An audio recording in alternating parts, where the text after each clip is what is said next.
Hello and welcome along to another episode of this FM19 story, part of the Furniture with me, Daniel. It's season 15, episode 10, and today we've got our biggest ever game in Europe. Don't forget it's our first season in this competition, and today with a win we could reach the final as we face AC Milan in the Europa League Semi Final second leg. You can see we're just 3 points off the top of the Premier League as well, and that's with the game in hand. But as we play Manchester City in the next game, we could yet win the Premier League title. We've then got an FA Cup final coming up too, having already won the Carabao Cup, so from having never won a major trophy before with Torquay, we could end this season with 4 of them. So hopefully we'll be able to add at least one more. I'd be disappointed if we didn't win anything else from this point, but it would be lovely if we could win in our first year in Europe, or at least make it to a special final. So hopefully that'll be the case at the end of today. I couldn't not show you AC Milan, a massive European giant of years gone by, and it's certainly a game the Torquay fans can look forward to.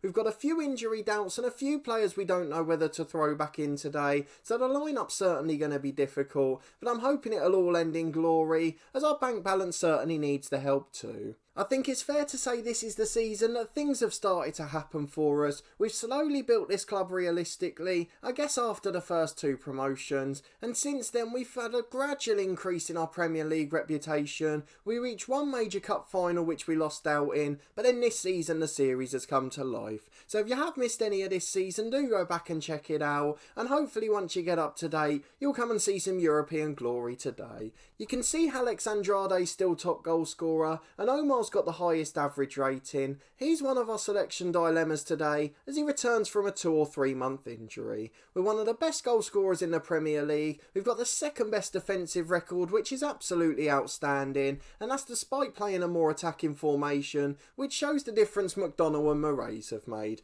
The new goalkeeper's been brilliant as well. I'm just delighted with everyone at the club. But I better go and show you the schedule to see how we've been getting on since the last episode. You were of course with me for that disappointing defeat at United, a 1-0 Premier League loss, which did seem to put us out of the title race at the time. However, we have followed that up with 3 narrow victories, despite a disappointing night in Europe. So away to Watford we won 2-1, that was just 3 days after that United defeat. Lappin and an own goal helped us to victory, with Hakeem getting Watford an equaliser in between. A few substitutions in that one, but Stuart John hasn't been in the squad since. A 3-2 defeat followed in the first leg, against AC Milan, tonight's opponents. It really was a good game, and unfortunately we just lost out, but we have got 2 crucial away goals, so a 1-goal victory should be enough tonight. Kozil and Apoku, 2 players that aren't regular starters, contributing with the goals in that one. We weren't intending to rotate too much, but we got an injury to Silla on the left, and our backup right winger Gonzalez is injured, with Sousa in horrific form at the moment. But a brace from Jenny and Lucas getting a goal. What a name that is, by the way. But then back to the Premier League, we've had 2 games in the last 3 days. A 2-0 win first at home to Southampton, Andrade with an early goal in that one, and then Kozil getting a late second in for the injured Silla to seal the 3 points at home. And then a 2-1 win against Brighton a couple of nights ago. 5 or 6 changes for this one, resting a few for tonight's game, but Lee Rutherford came in and got a brace. A fantastic performance from him as always. An able deputy up front, and one of the best backup strikers in the Premier League. A few of the big name players came on in that one. Bacanes and Silla made substitute appearances, and Dimitri Lapin played another full 90 minutes, so he's a little bit tired going into today's game. So a few choices to be made. We've got a massive Premier League decider in 3 days' time, but I think we're more likely to win in Europe than both games away at City and Liverpool. So hopefully we'll be able to do well, but I know it's going to be a really tough run-in. The FA Cup final is one we've got to try and win too, but after that Manchester City game, we've got a week break before the 2 other games. So let's go and get in and look at the lineup. Hibernian v Barcelona is the other semi-final. Hibs have done brilliantly to get to the semis. Barcelona won the home leg 3-0, so Hibs require a big win today, and I'm not sure they're capable against that big an opponent. But imagine our first year in Europe, beating Milan in the semis, and then going to face Barcelona in the final. We couldn't ask for much more really. But let's go and see if we can do it. We're very slight favourites to win on the night. Both sides in decent form, if not spectacular, but Milan have obviously won our only meeting so far. They've got one player out with the virus, we're still missing Gonzalez, and Leonardo Jardim, the former Monaco manager, will be hoping to take Milan to a European final. We've got a few selection dilemmas to think about today. Moniverson's absolutely knackered the centre half, Dimitri Lapin is too, neither of those have been selected for the 18, and then Omar, back from his long-term injury, has been thrown straight back into the 11. He's our second best player after Bacanez, and we have to give him the chance to shine. Sousa's a little bit tired, but we've got no real other options out there, and we've not even got a Poku on the bench today, as I've gone for Kozul and Rutherford. So it's Stojanovic in goal as always, Quirk and Moraes are the fullbacks, McDonald's joined by Recchio at centre half, which means Lucas Bedger's on the bench today, Bacanez in the holding role with Omar joining Keita in the middle, a partnership that flourished in the first half of the year, and we're hoping it will continue where it left off today. Then Sousa and Silla on the wings, with Alex Andrade up front. We've got big goal scorers in Kozul and Rutherford as subs, Raphael and Ramos to shore up the midfield, and then the likes of Lonergan, Irwin and Cisse at the back if we need to shore things up later on. But we're going to go in with our positive mentality, try and get on the front foot at home, and we'll be back in a moment to look at the lineups as we get into this crucial European game. It's a 4-2-3-1 for Milan. Jenny's playing up front on his own. A brace in the first leg for him, of course. Lucas, the centre half, is playing. Double named, and he's number 33. Let's go and look and see how good he is. He's really not very good, actually. I'm quite surprised by that. Only 10 for tackling as a centre half, 6 for composure, not naturally fit. And maybe we should have done a bit better in the first leg. That one has started to worry me a tad. They've still got the experienced Donnarumma in goal. He skippers the side for them today.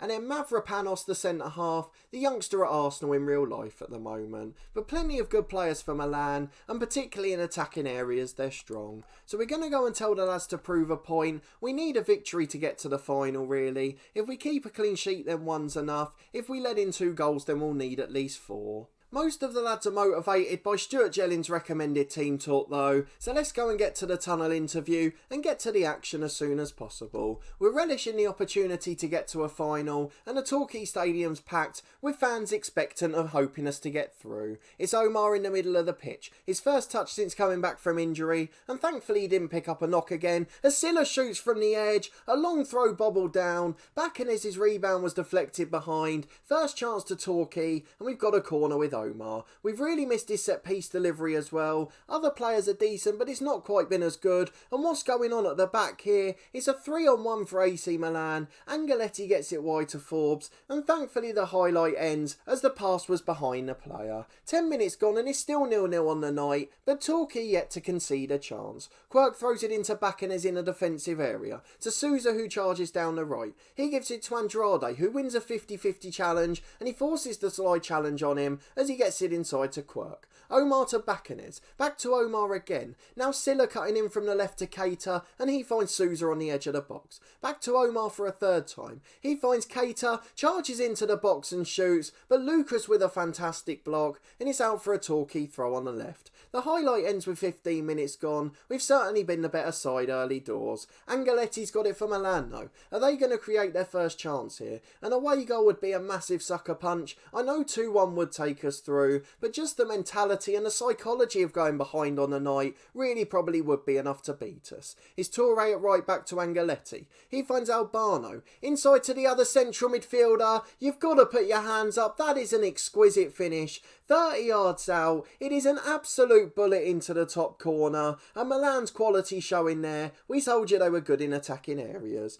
We're back with Stojanovic, who plays it short to Moraes. He finds Omar in the middle. Up to Andrade. We're still playing good football here with Silla. He delivers to Sousa. Brilliant effort first time. But it's just wide of the post, and it's still 1-0 to Milan. And we still need 2 goals to get through. Bacanez playing a 1-2 with Moraes. In the deep defensive areas at the moment, but we're playing out nicely nicely to Omar. Milan not really pressing high up the pitch, so we're able to get out quite comfortably. It's Cater out wide to the right to Sousa. Quirk's desperately trying to overlap, but Sousa goes to the byline and crosses, but Andrade heads it wide. Certainly weaker in the air, as of our 7 shots only one's gone on target. We've not had much possession so far either, although we have used it quite well when we've had it. It's Zanio in the middle for Milan. Quirk intercepts the through ball and now Bacanes. Cater out to Sousa on the right wing. He's charging forward but not much support, and in the end he loses it to Fortes. Albano gets it inside to Chiarini, who scored that brilliant goal early on. Jenny's in the box unmarked now. Stojanovic makes a brilliant save, and we're really getting caught on the counter, so we're going to drop to a balanced mentality. We're going to demand more from the lads with 25 gone, and hopefully their focused response will show. It's a throw at left back for Moraes. He gets it inside to Bacanes. Half an hour gone now and we've got to create something soon. Silla's challenged but it's fallen to Andrade. He goes back to Cater. Good hold up play for Sousa. Quirk delivers from the right. It's headed away as far as Omar and he gets it back to Moraes again. Bacanes inside to Omar. Silla on the edge of the box. Beats a man and shoots but it's miles over the bar. A wayward effort and Milan can deal with those. 10 till the break and it remains 1-0 but Andrade's back with a free kick. Forces a brilliant save from Donnarumma, and now we've got a corner with Omar. An outswinger again, the second we've seen on camera. Can it find a Torquay head? It does, but Sousa puts it over. He really should have done better there. It's still 1-0 to Milan on a night, and we're still 2 goals away from getting through. I feel like our European dream is slipping away, as it's almost half time, with just 1 minute to be added on. We've dominated the match, but can't take advantage, and Milan are going to lead at the break. They lead 1-0 courtesy of that unbelievable strike by Chiarini. You can't really do much about those. The keeper had no chance and Hibernian lead in the other game. They're just 2 goals away from extra time. Everyone's motivated as we tell the lads we're disappointed and it's Milan with the kick-off. They go back to Lucas. Albano's got in the middle. Out to Torre the right back. Into Angeletti under no pressure, but the highlight ends and we're back with a free kick as Omar crosses to Recchio. Second time is headed away again. McDonald on the edge of the box to Cater. He finds Sousa who beats a man. Lovely quick feet and a good save from Donnarumma. Didn't sound happy there at all. It looked like he was screaming at his defenders as Omar plays a short corner. Sousa tries to cross and it's deflected behind again. Omar will take his second corner in succession. From the same side an in-swinging delivery. Again he's gone short. It's blocked away to Silla and he's got Cater on the left. Inside to Sousa, his shot's blocked out to Omar, and he's let it run for a throw on the right. We're starting to dominate the game again.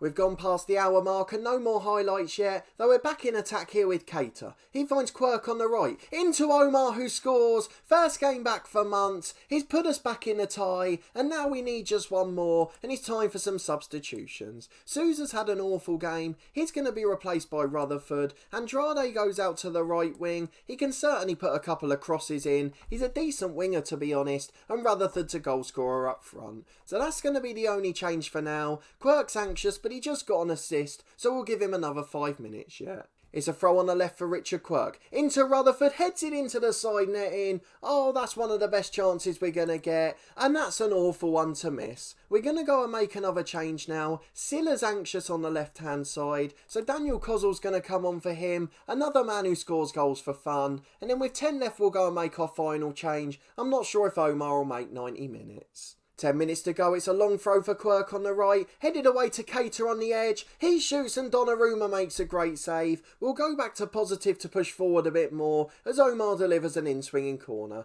He goes short to Andrade, delivers to Kozzel who loses in the air. Back to Andrade again. Donnarumma with another fantastic save. We've had 25 shots and 13 on target. Milan have had 3 all match. It's going to show us how bad it was to concede, but in the end we can't make our dominance count. 10 minutes to go, we've got to make another change and I'm not quite sure which player to take off. I've looked at the stats and I think I've got 2 options. Bacanes could be replaced by Raphael, but Bacanes is 4.5 star rated, so I don't really want to do that one. We're not going to take Omar off despite him being knackered. Bruno Moraes is pretty defensive as a fullback. Lonergan Irwin's more forward thinking, so he's going to come on at left back and in 5 minutes we'll go very attacking. 1 goal could take us through to the final. It's really going to be a tense last few minutes. 5 to go and nothing's happened, so we're going very attacking. It's a long throw from Lonergan Irwin on the left. Torre heads it to Keita.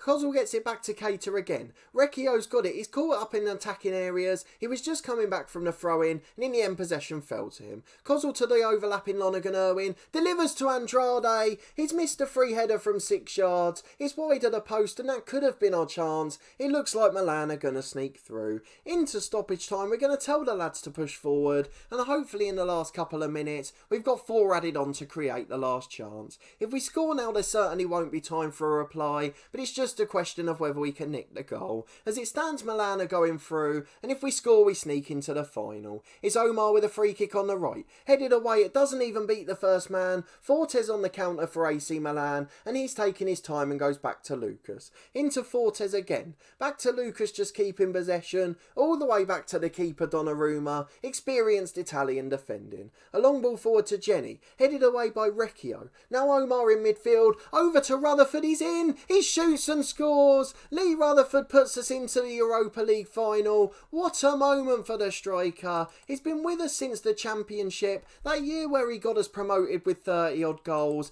and now he scored the goal to take us to the Europa League final. We've got just 2.5 minutes to hang on, and we're going to go and make tactical changes. We do not want to take any risks at this point, and it will show in the changes we're making. Everything is about time wasting and dropping as deep as possible. Just 2.5 minutes of stoppage time to go, and Lee Rutherford could have taken us to the final. It's a long punt over the top, and that's how we've managed to nick our goal. We've just got to see out this highlight from Milan as they play forward from the kick-off, and if that goes out of play we will make our change, and then we'll try and make the defensive fullbacks work. Omar goes to Bacanez and long downfield. Lucas loses out in the air. Andrade's ball over the top is cleared, and Kozul brings it down in midfield. Challenge behind for a corner. Let's go and make those tactical tweaks. It's all about hanging on now, so Omar's going to go to a deep line playmaker role. He'll drop to a support duty too. I'm going to do the same with Maddie Keita actually. I just want them stuck in defensive midfield.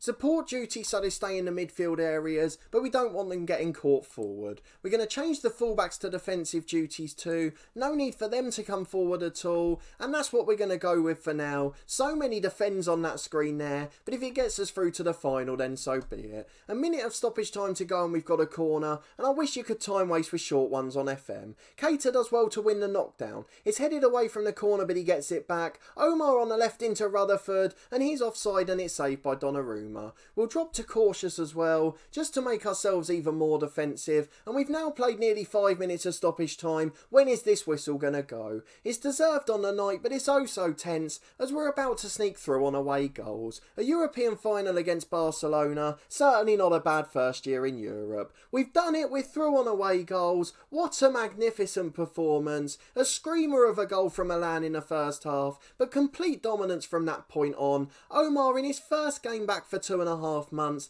didn't even have a substitute appearance, no under 23 games or anything. We threw him back in, he played 90 minutes, and he gets man of the match in a European semi-final. That's how important he is to us, and now we've got to try and win the 3 competitions. We're in the title race with 2 games to go, a decider coming up against City at the weekend, an FA Cup final after that, the last Premier League game of the season, and then we've got the Europa League final. This could be a special end to the season. Let's go and talk to the lads. Stuart Jelling is absolutely right. We appreciate the efforts, they're all delighted. A Europa League final looks good on the CV. Let's go and see what the media said about it. We overturn a first leg defeat, and Omar shines. What a hero he is. The one worry with that is he probably won't be fit for the weekend. He's going to be absolutely knackered, very high injury risk, 67% fitness. We'll probably give him a couple of days rest now, as we don't want to risk any muscle injuries. Quirk credits our team talk. That's good to hear from the youth prospect. He's a homegrown player at the club, and he's in the first team in a European final.